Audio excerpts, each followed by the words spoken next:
And welcome to the Dave Fox Home Remodeling Show. Gary Demas, really glad all of you are tuned in this morning. Today I've got Dave Shicks with me. Dave, it's good to have you here. Good to be here. Great. So Dave is our field manager and a very busy person with all the production we have going on. So we're going to be chatting, Dave, a lot today about your roles and responsibilities and really what it's like to run a very large remodeling company and all the jobs that we have going on at once. And everybody asks me how many jobs you guys usually have going on at a single time. And I'll tell them, well, what is that number right now? You know? I would say somewhere between 40 and 60 at any given time. 40 to 60? Yep. So if you think about that, if you tell that to somebody, they're probably in their mind wondering how on earth could you have 40 to 60 remodeling jobs going at once. So we're going to find out today how that happens. So don't forget daylight savings, fall back. So that's today. Last week, if you had a chance to tune in, I was talking to Brad Pope. We've had him on a couple times. He's from Moen Technology, and we talked a lot about faucets and the faucet industry and Moen in particular.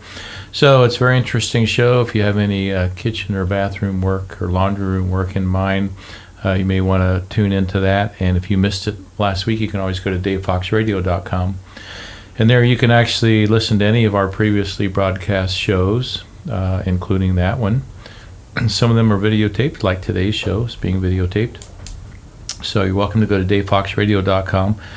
You can go to our main website, which is davefox.com, and there we've got a ton of pictures and information about remodeling. So again, if you're thinking about doing any remodeling, that's the place you want to go, davefox.com. You'll find out a lot of info about our company, about what it's like to run a design-build remodeling firm, really one of the largest in the country. So, Dave, thanks again for being here. First, I want to talk some really about what it's like to be the field manager of 40 to 60 jobs going on at any given time. Well, the one thing that I could say is that my job would be a lot more difficult if it wasn't for the people that we have on staff.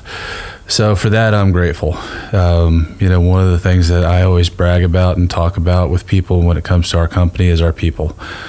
There are a lot of quality companies out there that do great work, but I would stack our people up against anybody in this city and then shoot the Midwest and even the country for that matter. We've been very fortunate, very blessed to find good people who are talented and have a passion for what they do. So that in itself makes the job easier. That doesn't mean that the job is easy by any means. When we say 40 to 60 jobs at any given time, that doesn't mean we're full bore, all in on 60 jobs at one time, because when a person hears that, they might think, well, shoot, how does that affect your ability to get things done? We're in various stages of the projects, that is. So there's so many facets to every different project, and we have projects of multiple sizes, and it's really about making sure that we're coordinating our manpower, our subs appropriately, trying to maintain quality, making sure that we have happy employees, happy subcontractors. And, it's interesting, we took a course about 5 years ago at the Builder Trade Show, where one of the things that they stressed that Greg Rice, the production manager, and myself picked up on is take care of your internal client first. So that's one of the things that we personally try to do, is make it a place where our employees, our field carpenters, can enjoy what they do and thrive with what they do and have that manifest itself to our clientele. Because everybody that works here, I can assure you, wants to do right by our clients and our subcontractors as well. There's always a lot of moving pieces. Sometimes we get behind, sometimes we get ahead. At the end of the day, we want to do what's right and we want to treat people right. So it can be busy, but it's all about talking to people, getting out there, listening, hearing people's concerns when they have them, making sure that the quality is where it's supposed to be. Our clientele demands a level of quality that they're going to hold us accountable for. And that's how it should be, because that's why we're in this business. But again, we want to make it an enjoyable experience. You know, when I was running projects, I've been in this position 5.5 years now. When I was running projects, I always would tell people, you know, keep your eye on the prize, just focus on the end goal. If you get hung up on the day-to-day, it's not going to be a fun experience. If you focus on the end goal, let us do our thing. You know, my personal goal is always to walk away as friends and hopefully high five at the end of the job, and you know, have a relationship for years to come. And you know, we do have a lot of that here. We have a lot of repeat business, a lot of referral business. But that being said, you can never let your foot off the gas. So it, for me personally, it keeps me hopping. Yeah, it's a lot to do. You know, I think back in the days, okay, so now in my career, I think I've been in about every position there is in a remodeling company. I mean, this is what I've done my whole life. From starting a company up in Findlay, Ohio years ago, and running that for a number of years. So it's like I started with me and another guy, and working through all the different roles, which is virtually all of them, to some degree or another. I always found that project management was the toughest, because something is changing every single day. I mean, there's always somebody's sick, some material doesn't show up, the client changes their mind, the weather conditions don't cooperate. There are a million things that can throw the best plans off track, right? Oh, yeah. Yeah, and that's why we have, when we start a project, we sit down with the client and we go through our schedule from start to finish for whatever the duration, you know, we've mapped out for that project is. But what we also do is we send out a 3-week schedule every Friday typically. And the reason for the 3-week schedule is because things change. I mean, one little domino falling in the wrong direction can have an impact. I mean, I'll give you an example. We've got some tile that's delayed on one job. It's affecting 3 other jobs now. So now it's allocating the manpower. So that's one of the things that I oversee is, you know, where is the manpower at? Where are the needs at, and where are the perceived needs at? Because sometimes we're in a really good spot and we don't necessarily need to have all the manpower that we have there at that time, and we could utilize that better on another client's job. So, you know, it's like that old circus trick where you see the guy spinning the plates on top of the sticks and he doesn't want to have one of them fall and break. Or I think you use the analogy trying to take balloons and push them underwater and keep them from popping up. I mean, that's what it is. It's just constantly. It's like I always said when I manage projects, because I was a project manager here for 14 plus years, you can't ever let your foot off the gas. The minute you do, it's going to come back and bite you. And you take one thing for granted, it's going to come back and bite you. So it's just constant follow-up and verification and staying on top of it. Yeah. You know, this industry, remodeling in particular, we always kind of talk about the mantra of never assuming anything. And that starts from the very beginning of this process to the very end, because when we're out initially talking to clients and looking at their home and imagining maybe that they want to move a wall or add a room addition, and of course we have to tie into that existing foundation, floor system, the wall system, the roof system, because we want our addition to look like it belongs there.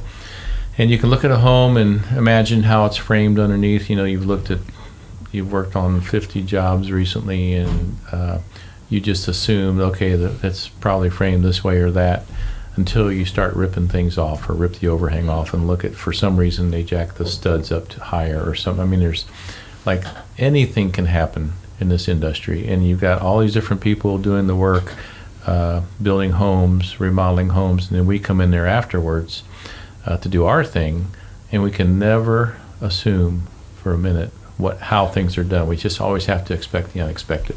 So we're going to wrap up this segment here in a minute, and when we get back, Dave, I want to continue on that track some about running a very large remodeling company, and then we're going to get into also some maintenance tips for homeowners. So we'll be right back.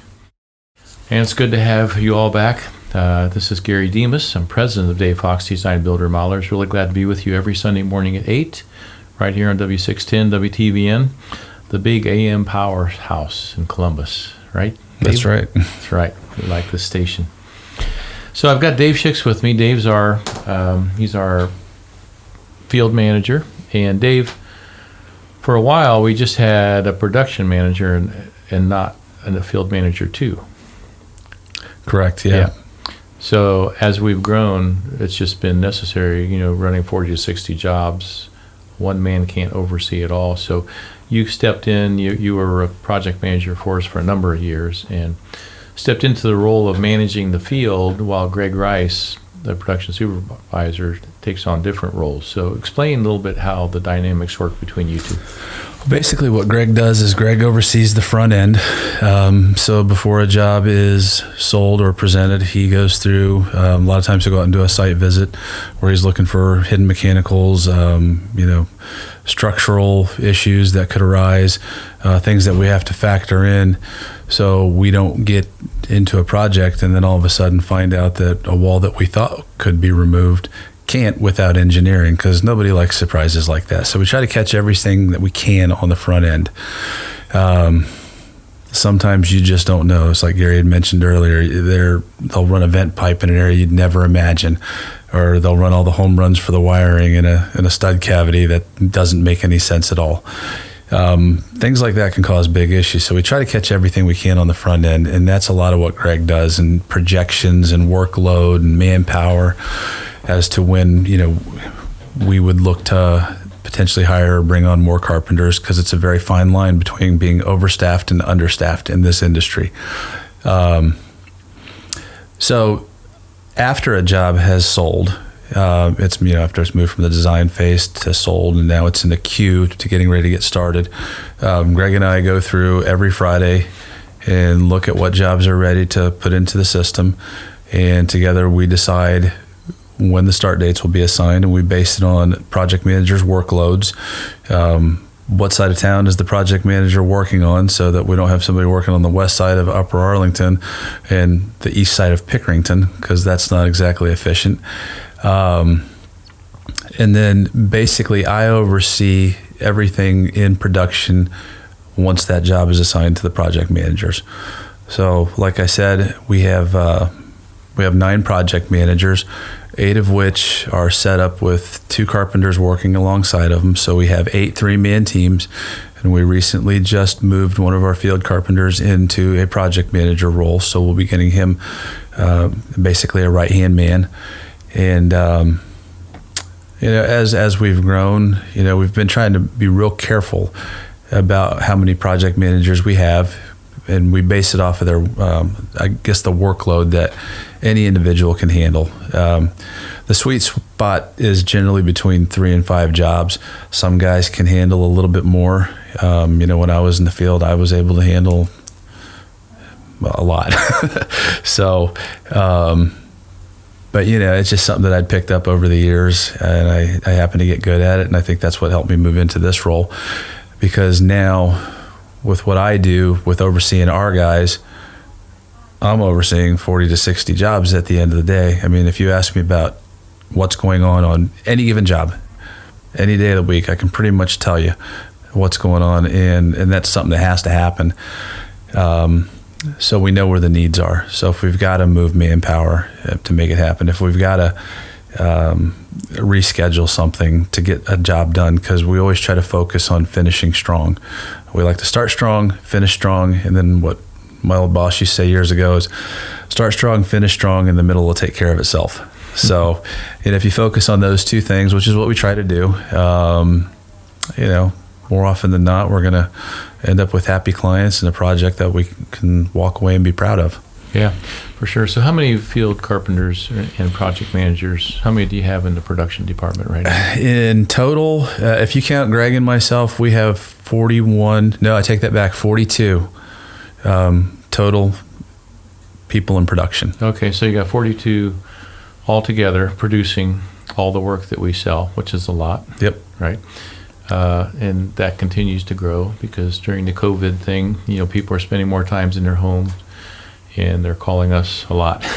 Oh, yeah. I think the people that have called us is probably 25-30% over the same time last year, because people are you're in your homes, you're living in your homes, doing so many more things in the house, and so therefore, why not make that space, more palatable for you and your family, and give yourselves a better experience in your home. So that's happening, and when all the COVID stuff first started happening, we weren't sure what was going to happen, and but that's how it's panned out. We feel sorry for a lot of the industries that have been hit very hard by COVID. We're fortunate that ours has not. Not to say that it hasn't been a challenge, right, Dave, in the production side, dealing with COVID. Oh, it's been very challenging. Yeah. And, Talk about some of the protocols that we put in place. Well, one of the biggest things that we try to make sure that we do is quarantining off the workspace. So, we've talked to our guys about, taking your temperature before you leave the house. If you have a cough or you have any of the symptoms, you're not to come into work. Be smart with this whole thing is the biggest thing. We've had some issues where we've had to tell some people to stay home. Didn't turn out to be anything. We haven't had anybody on staff that has had a case of the COVID, and God willing, it stays that way. But, it seems like even still today, you're still learning things. Maybe new information, or maybe what is now found out to have been misinformation. But, when we're talking with clients, we make sure that we're masked up. We try to maintain our social distancing. We stay sanitized and stay clean, and try to follow the protocol as best as possible and be as smart as possible with it. Yeah, sure. So with all that going on, when we first started to have to deal with these protocols and put them in place and kind of step into it slowly, because nobody at that time really knew much about this virus, and we're still even learning more today after all these months. But it really slowed us down, in production. And the company depends so much on being able to produce the work that we sell and design. I mean, that's what counts. Mm-hmm. Is what we end up with the final product. So we can have the greatest sales and the greatest designs in the world, but if we can't produce it and have it done well, then what good does that do anybody? None. So it really depends so much on our production team to get our work done, and to get it done in an efficient manner, because that's really what keeps the company going, is the revenue that you guys bring in. Can't survive without that. So that kind of hit us hard initially. It slowed us down a lot in the field. I mean, just kind of jumping through hoops and figuring out how to set up the protocols, how many guys could we have on a job at a given time. And it took a while, took a few weeks for us to really get a grasp of that, so that we could really move forward and get back to the efficiency that we were at before all this started. Oh yeah, the first several weeks were really, really difficult, because this was a big unknown. We just didn't know what we were getting into. I mean, the one thing that made it a lot easier to deal with it being a bad situation, was the way that our guys in production rallied. Nobody freaked out. They stayed level-headed. They did what was asked of them. Everybody had a different level of comfort, and we tried to be respectful of that. But yeah, some of the protocols that we had in place initially, probably were a little extreme, but we just didn't know. And now that we're finding out more, it's making it easier to work at the efficiencies that we were used to. Yeah. So we're getting back on track. It's been hard to get out of, but we're getting there, and we've turned the corner. We are getting back on track and getting our efficiencies back up, which is so necessary for us as a company, to be able to produce the work in a timely manner, get it done well, have our clients happy so that they're telling all their friends and neighbors, which they do, because we have a ton of repeat clients, and also word of mouth. We're going to take a quick break. We'll be right back. And we're back, and I've got Dave Shicks with me here today. Dave, thanks for being here. And we are talking about, Jamie told us we're supposed to be talking about home maintenance tips, right, Dave? That's right. Yeah. So we're going to get to that topic, actually, this segment. But I just think it's interesting to talk about a large remodeling company with all the projects we have going on.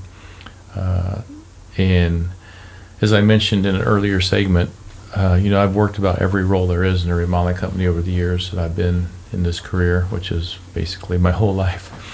And the project managing projects manpower and getting work done is, I think, the single most challenging part of this whole thing. Oh yeah, it's all about scheduling, planning, having a backup plan, and like I always used to say, and having then the backup plan goes bad. plan. And You got to have a backup plan for your backup plan. That's right. It's just constantly anticipating what you want to do, where you want to be, what could go wrong, and what are you going to do when that goes wrong, if it goes wrong, I should say. But constant communication with your team, with your client. As people are listening, they could say, well, why don't you guys plan better? Or why don't you just get all the products there before you start? Or why don't you do this? Why don't you do that? But it's just, how would you answer that question? I would say it's easier to say something like that when you're on the outside looking in, not knowing all the moving pieces that go behind it. Especially now because, there has been some material shortages as well. And it hasn't been in just one area, and it hasn't been rampant. We kind of anticipated that it might be, but it hasn't. But, carpet from one vendor may be able to be picked up next day and installed, the day after that. Whereas another that looks very similar, comes from a different manufacturer, we can't get for 6 weeks because it's coming from China and it's stuck in customs, and our hands are tied. I mean, there's little things like that you just have no control over. So we try to control the things that we can, and when the things that are out of our control, we can't do anything about them. Well, what can we do in the meantime? There's a lot of times on jobs where we'll do things out of a particular sequence because we do have a sequence that we like to operate in. And as you know, we have 25 categories, and they're like that for a reason, starting from at demo to the final cleanup. It is a whole process, but we'll do things out of order to keep those jobs moving if that's what we have to do. And it's just a constant reevaluation. But to say, why don't you just plan better? I can tell you this, our guys are constantly sitting down and revising schedules, updating me, picking my brain. I think the communication that we have internally is really good, and I think with our clients is really good. We're always focusing to get better constantly, and we talk about it in our managers' meetings every Monday. So we don't ever think we've arrived by any means. Yeah, great. Okay, thanks, Dave. So now, to keep Jamie happy, I think we should talk about some home maintenance. All right, some exciting stuff. Many of our listeners are always interested in that, and they're either hiring someone to do stuff, or a lot of them are doing it themselves, like you and I do, right, Dave? Right, exactly. So here we are getting in, we're in fall, heading towards winter. What are some things you think people ought to be thinking about right now? Well, one of the things is making sure that your gutters are cleaned out and drainage is good. Because we're probably still going to be, you got the leaves falling, they're probably filling up with gutters filling up your gutters if you don't have gutter guards. Like, for example, me, about every 2 weeks, right around this time of year, I've already done it twice. I get up on my roof with my leaf blower. Fortunately, I have a 412 pitch on my roof, so I can walk it safely and blow out the gutters. Even though I have gutter guards, stuff still seems to find its way down in there. Making sure the drainage is good, because I can give you an example. My mother-in-law, years ago, she had a house on a slab, didn't know anything about home maintenance. She was a single woman raising 3 daughters on her own. Anyway, when I met my wife, I don't think she ever had her gutters cleaned, maybe ever. Very low overhang on the roof, and that water just poured over and ruined her foundation. It was on a slab. It caused the slab to crack, which caused issues with some of the plumbing that was buried under the slab. And I tried telling her, but she didn't believe me, because at that time I was just some dumb 18-year-old kid. But Well, drainage, you mentioned that in the gutters. That is so crucial, because there's nothing worse than getting water in your basement, or having it mess up stuff in your home, mess up your foundation. Because with the hydraulic pressure, water can be very destructive. And if your gutters are not cleared and the rainwater is just running down along the foundation, and especially worst case scenario, if the grades slope toward your home in certain areas, it'll just run that water right up against your foundation. and make it very challenging for any system to keep the water out of the basement, right? Oh, yeah. So really, it can be as simple sometimes as getting all those drainage factors corrected, making sure the gutters are clean, making sure the gutters are running into tile that's getting it away from the home so that all that surface water and rainwater isn't coming up and puddling against the foundation. Oh, yeah. And you remember when I was doing my remodel in my basement, I had two bowed basement walls that I had to reinforce. Now, the drainage had been corrected before I moved in there, but the previous owner covered it up and hid it from me. So while I had it opened up, I went ahead and reinforced it. But it's a big deal, and that's because my yard slopes towards the house. But I haven't had any issues since then. But that's a big deal, and if you can't do it, you should find somebody that would be able to do it for you. Sure. As far as getting up and cleaning those gutters out. Yeah. Okay, so keeping the gutters clean, making sure your drainage is working properly. If it's raining like it is this time of year typically, after a big rain, walk around the house, see if you see water puddled up somewhere, and I'll give you a clue. So what else should people be thinking about this fall, Dave? Check your sump pump. Make sure that your sump pump's working. If you don't have a battery backup, I would strongly recommend it. They also make the hydraulic backups that don't rely on batteries. I've seen a few of those go in, and they're pretty slick. That way you don't ever have to worry about a battery going bad or anything like that. How many stories have you heard where the batteries did go bad? Oh, I just heard one recently with Greg Rice, his basement, our production manager. Really? His battery backup went bad and his basement flooded. I want to say I think it was back in spring when we had all that rain. Okay. Yeah. So, that's a shame because that happens so often. So if you do have battery backup, check it often. Make sure that it's up to snuff and running well. Yep, definitely. Yeah. That's a big deal. Yep. Some other things that I would do is I would make sure that you check your dryer vents. I think people take that for granted. That's something that's real easy to forget about, but those can be a major fire hazard. And shoot, you can go to Home Depot and buy one of those dryer vent cleaning kits for probably under $15. Do it yourself. If you can't do it yourself, I bet you any HVAC company would provide that service for you. Yeah, and one clue that your dryer duct may be clogged up is if your dryer takes a lot longer to dry clothes. Yep. And in our home, we had that happen, and our dryer actually goes up quite a ways up through the attic space and out the roof. So it turned out that thing, that hose had clogged like 20 feet of it all the way up over time. Finally, the whole thing was clogged in. So I had to dismantle the whole thing. Oh, man. Take it out, empty all the hose out, get that thing running well. And, just something like that makes a world of difference. Yeah. In your drying efficiency. Yeah, definitely. I think that's just something people just don't think about. Yeah. Okay, so again, I'm talking with Dave Shicks. He is our field manager at Dave Fox Remodeling. We're working on 40 to 60 jobs at a time. That's a lot going on, a lot of logistics. Dave's running our crew of 40 people, and Greg's kind of fielding things in the office, overseeing production there. So I appreciate everybody tuning in. We're going to take a quick break, and after that, we're going to finish up. We'll be right back.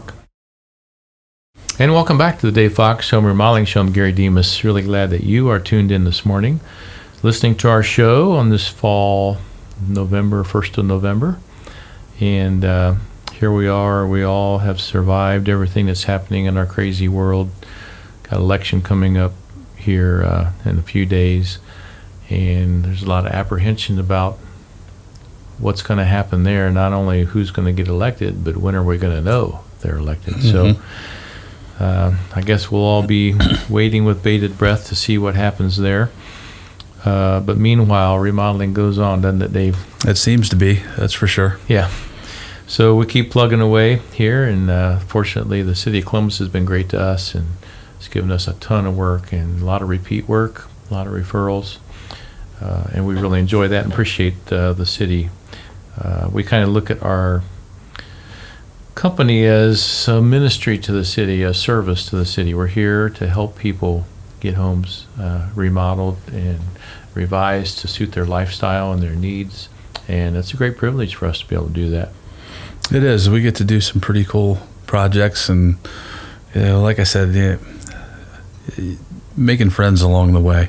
Mm-hmm. I mean, there's been several of my clients. I mean, again, it's been 5.5 years since I ran projects, but there's so many clients that along the way, just awesome people, and it was great to get to know them. And that's one of the things I liked about project management was it was a little different every single day, and you were on different job sites, and making people happy was always an enjoyable part of what we did.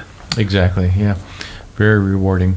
Okay, so back to the home maintenance in fall. You got any other ideas for us, Dave? Well, one thing that you should make it a habit of, I'd say probably a couple times a year, is checking out your electrical system. So that would be like your smoke detectors, checking your GFIs. A lot of times, like, in a garage, that receptacle will run off of like a powder room GFCI. Making sure that they're working properly, hit that test button, then reset it, make sure it works all right. Making sure that you have a carbon monoxide detector and it has a battery in it that works if it's not hardwired. Mm-hmm. If you cannot have them hardwired, definitely get one for the first floor, second floor, basement if needed, whatever your house requires.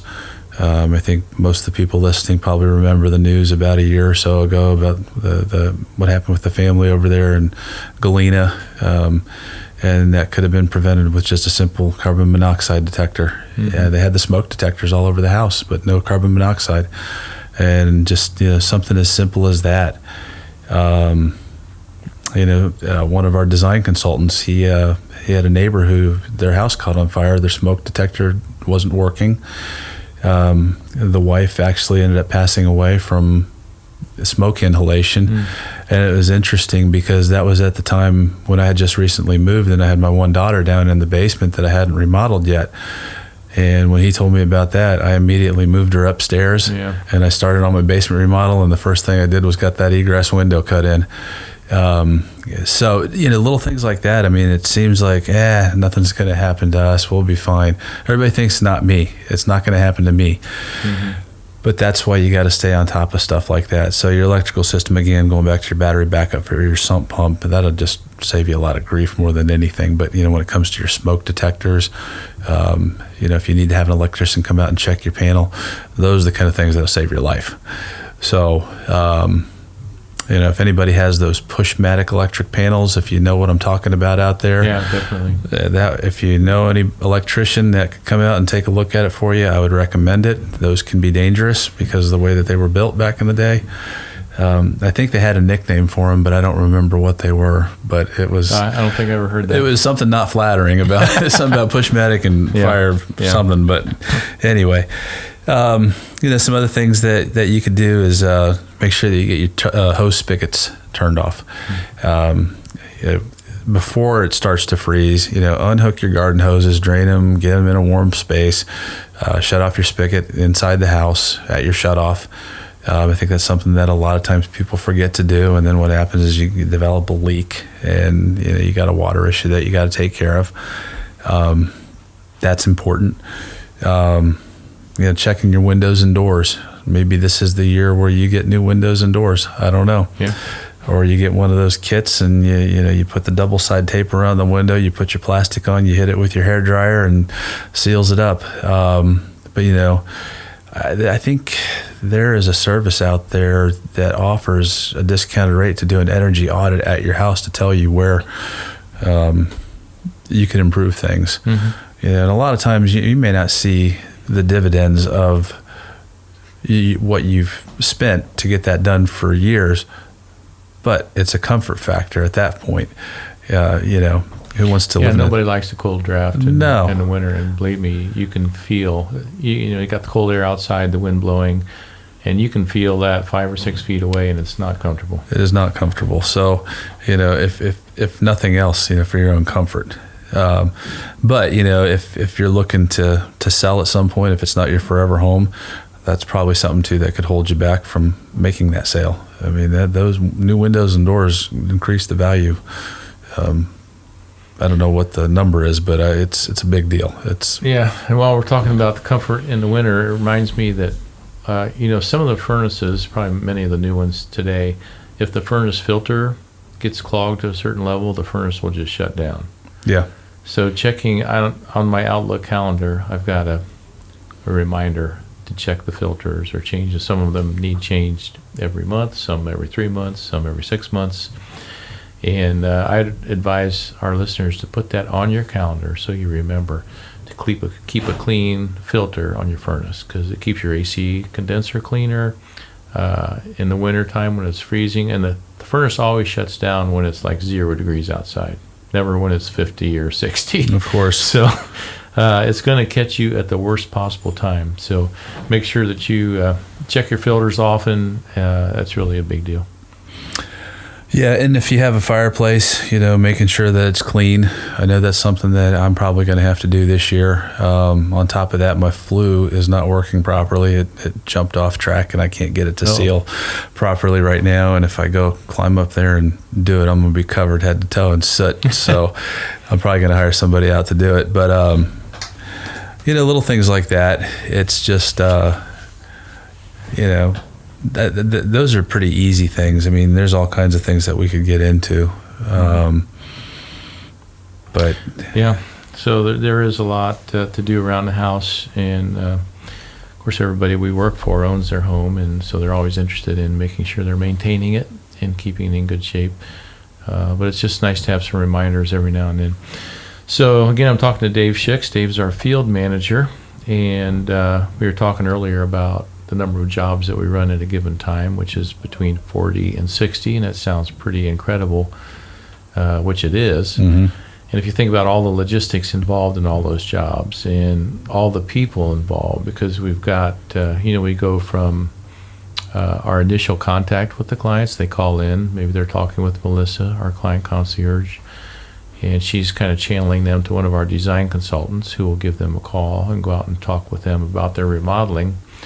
And then we bring in the interior designer and measure the project, photograph it. The design team goes to work on making all the design drawings and presentations. And then the client comes in, we present.